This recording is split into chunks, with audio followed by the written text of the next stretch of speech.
Good morning, everyone. I am your science teacher Satyabhama from Happy Academy School. Class, today we will continue our chapter number 11 Rocks and Minerals. Class, हम page number 86 already complete कर चुके हैं, हम read out कर चुके हैं, but today we will start with page number 87 Sedimentary rocks. Now we will read about sedimentary rocks types. Types of sedimentary rocks. आज हम सेडिमेंट्री रॉक्स के टाइप्स पढ़ेंगे. ये हैं कॉन्ग्लोमेरेट. कॉन्ग्लोमेरेट जो है ये इसका एक टाइप है सेडिमेंट्री रॉक का. कॉन्ग्लोमेरेट, इट इज़ अ रफ्ड grain rock form from gravel, pebbles and even बoulders cemented together to form a hard mass. यानी कि जो कॉन्ग्लोमेरेट है वो कैसे बनता है, वो एक उसके बारे में बताया जाएगा कि वो क्या है. वो एक रफ़ है, यानी कि खुरदरा सा रफ़, ऐसा ही ग्रेन्ड है. ग्रेन से मतलब होता है दानेदार. एक ऐसी चट्टान है जिसका निर्माण किससे होता है? ग्रेवल से. ठीक है, ग्रेवल से होते हैं, पेबल्स होते हैं, छोटे छोटे से पत्थर होते हैं, छोटे पत्थर होते हैं ना, एंड इवन बल्डर, इन सब चीज़ों से इसका निर्माण होता है. सीमेंटेड टुगेदर, जब आपस में मिलते हैं तो एक हार्ड मास तैयार होता है, एक कठोर जो वस्तु बनती है उसे कहते हैं conglomerate. It can resist weathering, यानी कि ये रोकथाम करता है, ये रेजिस्ट करता है. किस चीज़ को रेजिस्ट करता है? वेदरिंग को, यानी कि किसी भी तरह की जो आप कह सकते हैं वेदरिंग से मतलब यहाँ पर मौसम से नहीं है. वेदरिंग से मतलब हो गया यहाँ पर कि वो किसी भी जो कहते हैं जो नुकसान होता है ना, अपक्षय होता है. देखा ना आपने, कोई जगह जगह से जैसे सीलन आ जाती है घरों में अक्सर, तो उससे क्या होता है वो झड़ना शुरू हो जाता है, सीमेंट झड़ना लगता है, तो वो उसे अपक्षय कहते हैं कि अंदर से ईंटें दिखने लग जाती हैं जब ज़्यादा मात्रा में सीमेंट उतर जाता है.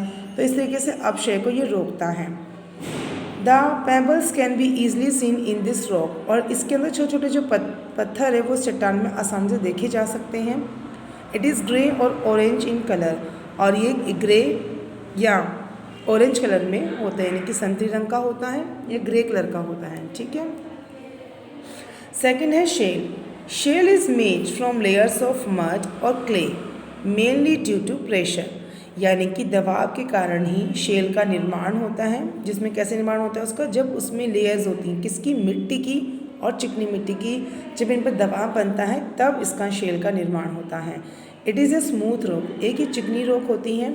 It is use in making bricks and tiles, अब इसका निर्माण जो है ईंटें बनाने में और टाइल्स बनाने में किया जाता है. Now limestones. It is a fine-grained, soft rock made up of a minerals called calcite. अब इसका जो निर्माण होता है बच्चों, मतलब ये कैसी है? ये एक ऐसी रॉक होती है जो कि फाइन होती है, मतलब स्मूथ होती है, एक सॉफ्ट रॉक होती है, और जिसका निर्माण किससे होता है?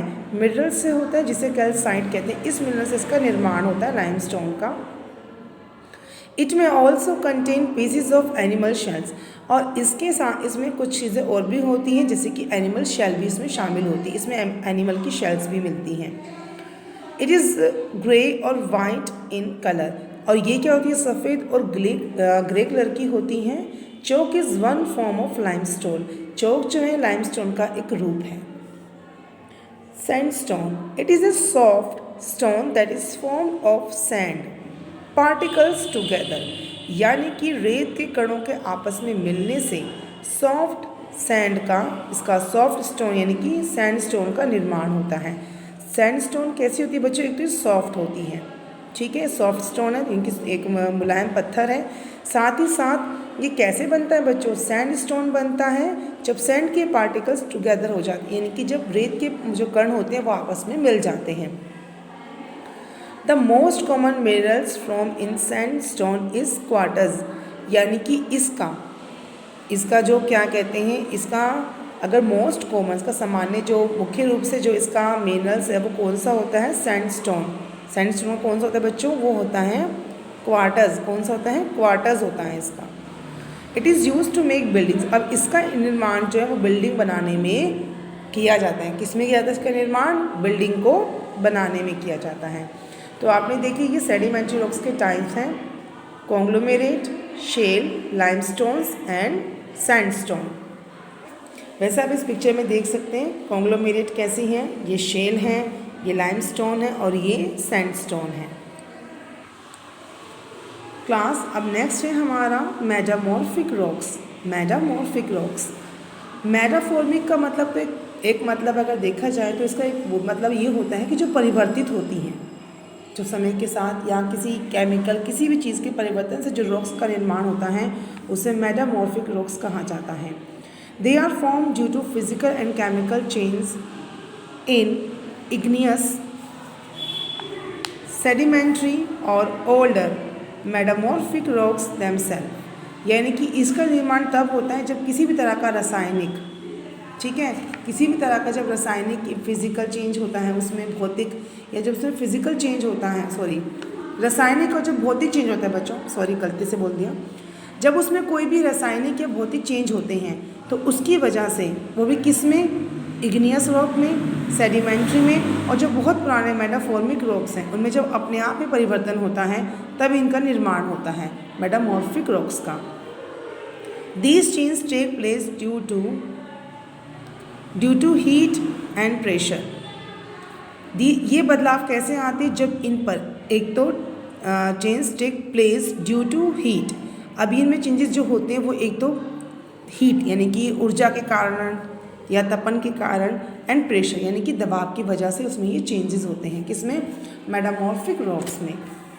अब टाइप्स ऑफ मेटामॉर्फिक रॉक्स, अब इनको आपके टाइप्स जानने हैं आपको इनके।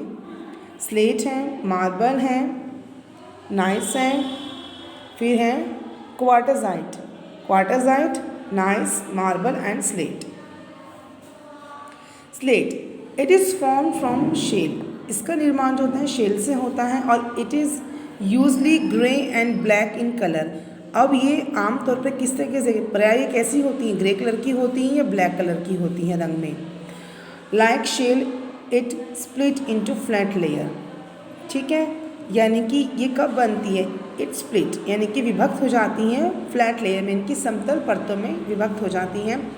It is used in making roofs of buildings and black boards, इसका इस्तेमाल घरों की बिल्डिंग्स की छतें बनाने में या फिर ब्लैक बोर्ड बनाने में किया जाता है।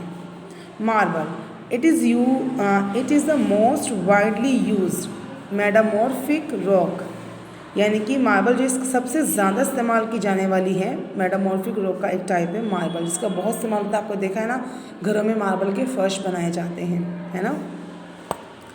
It is form due to recrystallisation of limestone, यानी कि लाइमस्टोन का जब क्रिस्टलाइजेशन होता है तब इसका निर्माण होता है। It is usually white in colour but may sometimes be colour due to the mineral impurities, वैसे तो आमतौर पर आपको ये सफ़ेद कलर का ही मिलता है, परंतु क्या होता है कि जब उसमें मिनरल्स की जो इम्प्योरिटीज़ होती हैं, जो यानी कि उसमें जो गंदगी होती है उसकी वजह से वो कलर्ड में भी होते हैं। आपने देखा ना जो घरों में जो मार्बल का फर्श बनता है उसमें कलरफुल्स होते हैं, ब्लैक, ऑरेंज, ग्रीन, ठीक है। It is use to make buildings, अब इसका इस्तेमाल बिल्डिंग बनाने में भी किया जाता है। फिर है नाइस कौन सी है, when granite undergoes many changes, यानी कि जब ग्रेनाइट गुजरता है विभिन्न तरह के चेंजेसों से, कई तरह के उसमें बदलाव आते हैं, इट फॉर्म नाइस, तब इस नाइस का निर्माण होता है। It has different kinds of mineral in it, और इसमें कई तरह के विभिन्न प्रकार के इसमें खनिज पदार्थ होते हैं। गिव इट अ स्ट्रिप्ड और स्ट्रिक्ट लुक, स्ट्रिप्ड और स्ट्रिक्ट लुक, स्ट्रिप का मतलब होता है धारीदार और स्ट्रिक्ट का लुक का मतलब होता है लाइनों वाली, तो इस तरीके से ये, तो इसको ये लाइनों का या धारीदार इसमें रूप इसमें दिखता है। It is used as building stone, अब इसका इस्तेमाल जो है बिल्डिंग स्टोन के रूप में किया जाता है। फिर है क्वार्टजाइट क्या है, it is form from sandstone, अब इसका जो निर्माण होता है वो सैंडस्टोन से होता है। इट इज़ वेरी हार्ड, ये बहुत कठोर होता है। So it is not used as a building stone, इसलिए इसका इस्तेमाल बिल्डिंग स्टोन के रूप में नहीं किया जाता है। It is used to make statue, इसका इस्तेमाल मूर्तियाँ बनाने में, स्टैचू बनाने में किया जाता है। ये आप देख सकते हैं, ये स्लेट है, ये मार्बल है, ये नाइस है और ये क्वार्टजाइट है। Minerals are chemical substance, minerals जो होते हैं एक जो रासायनिक पदार्थ होते हैं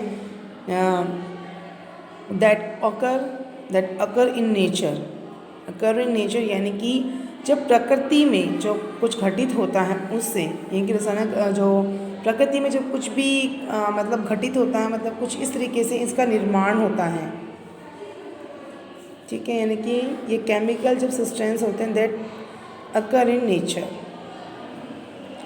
दे form due to natural process with in the earth. अब इसका जो निर्माण होता है वो होता है प्रकृति में होने वाले जो प्राकृतिक जो प्रक्रिया होती है उससे। Some minerals are metallic and some are non metallic, यानी कि कुछ जो मिनरल्स होते हैं मतलब वो होते हैं ऐसे मेटेलिक होते हैं, यानी कि धातु में होते हैं, और कुछ ऐसे होते हैं जो धातु नहीं होते हैं। Iron, copper and aluminium are metallic, जो लोहा है, तांबा है, एल्युमिनियम है, ये क्या है, मेटेलिक है, यानी कि धातुएं हैं। And diamond is are non metallic mineral, और जो डायमंड है वो एक नॉन मिनरल है। It is use to make jewellery, इसका इस्तेमाल ज्वेलरी बनाने में किया जाता है। Our body needs some minerals such as iron, calcium and sodium. अब जो हमारा शरीर है उसे ज़रूरत होती है मिनरल्स की, जैसे कि आयरन की, कैल्शियम की एंड सोडियम की। Although in very small quantities for healthy growth, यानी कि यद्यपि ये हमें बहुत ही कम मात्रा में चाहिए होते हैं, कम क्वांटिटीज़ में चाहिए होते हैं, बट ये शरीर की ग्रोथ के लिए, इनके शरीर के बढ़त के लिए, बढ़ने के लिए ज़रूरी होते हैं। Uses of rocks and minerals, अब रॉक्स और मिनरल्स का जो इस्तेमाल है क्या है, देखिए rocks give us many useful metals such as copper, iron, gold. अब देखिए जिन रॉक्स हैं हमें क्या क्या चीज़ें मिलती है, मेटल्स मिलते हैं, हमें कॉपर, तांबा मिलता है, लोहा मिलता है, सोना मिलता है। अब कुछ रॉक्स ऐसी होती हैं, some rocks give us fuel such as coal and petroleum. अब कुछ रॉक्स ऐसी होती हैं जिनसे हमें क्या मिलता है, हमें फ्यूल मिलता है, कि ईंधन मिलता है, जैसे कि क्या है वो, सच एज जैसे कि कोयला है, पेट्रोलियम है। Some rocks are use as building material, यानी कि कुछ चट्टानों का इस्तेमाल किया जाता है बिल्डिंग को बनाने में। Some minerals are use as fertiliser such as sulphate and nitrates, यानी कुछ मिनरल का इस्तेमाल किया जाता है फर्टिलाइज़र के रूप में, यानी कि उर्वरक के रूप में इस्तेमाल, जैसे कि सल्फेट हो गया और नाइट्रेट हो गया। तो students, now this is our chapter number 11 we have completed today class. अब आपके पास वर्क यही है आप सबका कि all of you have to fill your book work of lesson number 11 का बुक वर्क सभी फिल करेंगे। कल की लाइव क्लास में हम इसके बुक वर्क को डिस्कस करेंगे। आज के लिए इतना ही। Thank you.